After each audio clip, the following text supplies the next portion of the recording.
Hello and welcome back to The Lion's Den. I'm your host Matt, as always, and today is Thursday. Well done, me. I did it. I managed to start doing this on Thursday again. I mean, it was only last week that was just a nightmare and fell apart, but I have to commend myself for the small victories. So, I'd like to just recount a few things that have happened this week to me personally, as I do every week. I suppose we'll start out with my whole TV saga. So early this year, I decided I want to look into buying a proper TV. So I'd constantly been just stealing the old TV that my parents were using, and I'd upgraded a couple of times from each time they'd upgraded their own TV.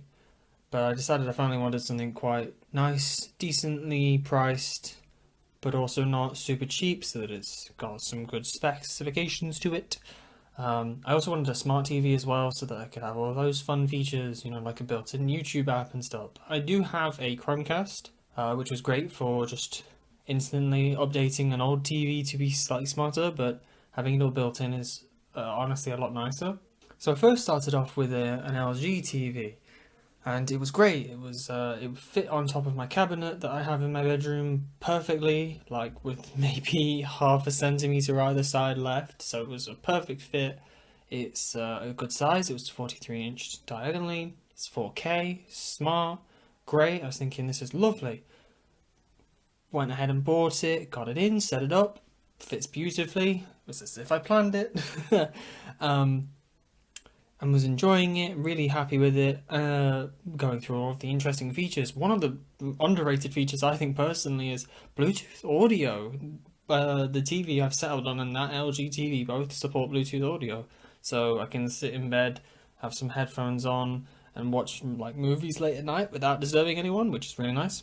But it was a couple of weeks later, almost before the 30-week window when you can have like free returns, no qualms. I noticed a cluster of dead pixels, and I was like, "Oh gosh, oh no, that's that's not good at all."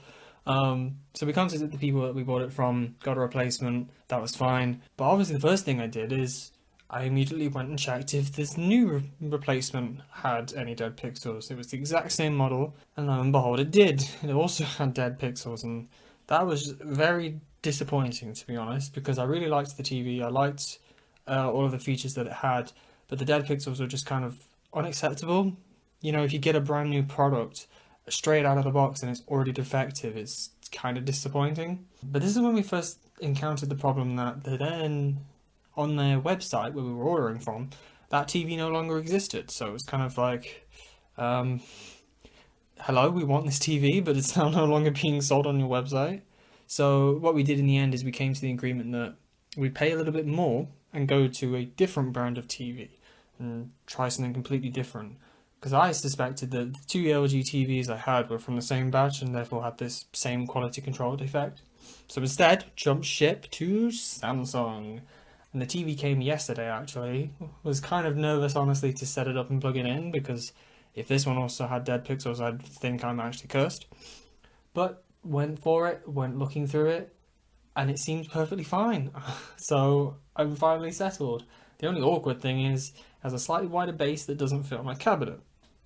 Thankfully, my dad managed to get some decent wood that we can lay on top just to make it wider, so that's all sorted. One thing I would like to say as well is that the Samsung user interfaces are a lot faster than the LG one, and I have no idea why. The user face is so much more responsive and snappy, and things load so much quicker, and I don't know why. If that's a common experience, then I'd highly recommend going for a Samsung, because that speed is something that you're interacting with all the time, and if it's slow from day one, it's slow on day 100 and beyond. So my plan is hopefully this TV is going to last me 5+ years, hopefully a good long time.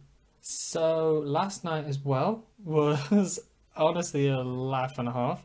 We're going back to the wonderful world of Smash Bros. This is part of the GameStop game night that I do every Wednesday. We were just playing casual stuff just for a laugh. We were doing free-for-alls. We had items on at the very beginning, then they got turned off eventually, thankfully. Although I did get a kind of crazy snipe with what's it called? It's like a sword that has one of the Mario brick blocks and then the fireballs attached to it. I literally just lobbed it off stage at the dude as they were trying to recover as sort of a scare tactic, but it managed to hit them instead and kill them. Anyway, so oddly enough, I find Pyra quite good online. Obviously, we are playing remotely because of the situation, and that introduces lag because no online match is ever flawless.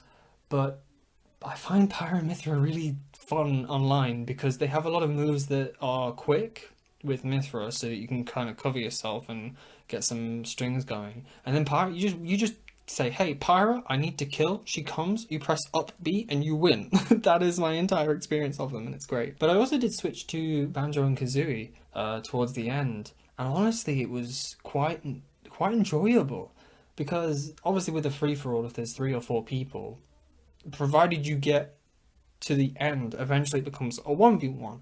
And if you're not very good at 1v1s, like I am, it's gonna be a problem.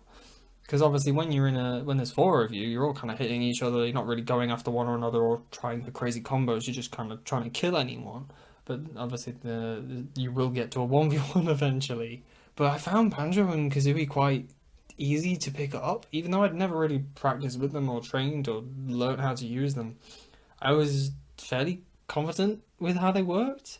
I mean, Wonder Wing is just kind of stupid because it has a ton of armor and it lasts way longer than anyone realizes and it reaches really far. So you can kind of catch people off guard and it's a stupid kill move. It's so good for killing people at like 70%. It's great. That kind of makes me interested now because I did pre-order the Banjo and Kazooie amiibo like in January, and that's supposed to be dispatched in a couple of weeks. So I'm excited for that. Oh, and Min Min. Min Min is stupid online. Obviously, everybody hates Min Min, and that's why it's hilarious to play Min Min because you just kind of press buttons and win. Not to mention her, what's it called, ledge guarding ability is stupid. You just smash attack off stage. It's great. And her dive kick thing, her down air, is really nice as well. It's quite good for catching people off guard and setting up little strings. So, yeah, good fun. I suppose the last thing we could talk about today that I've been doing recently is driving. So I haven't actually been driving anywhere in particular, aside from maybe the odd time to go to Starbucks or Costa to get some coffees, because I missed proper coffee. Let's put it that way. Well, I say proper coffee, but there's some probably coffee aficionado that's thinking, ew, Starbucks? That's not proper coffee. To me, it's good, decent coffee. But just driving in general, I really enjoy because it forces me to put my phone down. I obviously can't text and drive. That was one, illegal, and two, very stupid. But it means that I have to put my phone down, I have to have a break, and I can just put some music on or a podcast and just go. And I'm focusing but also kind of chilling out because I'm fairly good at driving now. I wouldn't say I'm a good driver per se. Possibly I am. I'm not the safest. I don't know. This is horrible. I'm butchering this out terribly. What I'm trying to say is I'm a good driver in the sense that I know how to control my vehicle and I know how to be safe. I do some unsafe things because everybody makes mistakes, but you can just kind of let your mind go, enjoy the sensations of driving. And I mean, from my house where I live, there are some nice country roads, maybe 20 minutes out. So if I want to go on like an hour-long drive, I can hit some country roads, do 50 to 60 miles per hour. There's not many people around, so it's fairly safe. And it's just, oh, so nice, so lovely. So if you have that opportunity and you can go out and drive, I'd recommend it because it's very nice. And it's a good way to just, it gives you space. It allows you to get out and get away from the people you're living with currently and just think for yourself and breathe. So thank you all for listening, if you indeed still are. I really should stop saying that because if this ever gets popular, that will be sued. But anyway, see you all next week. Bye.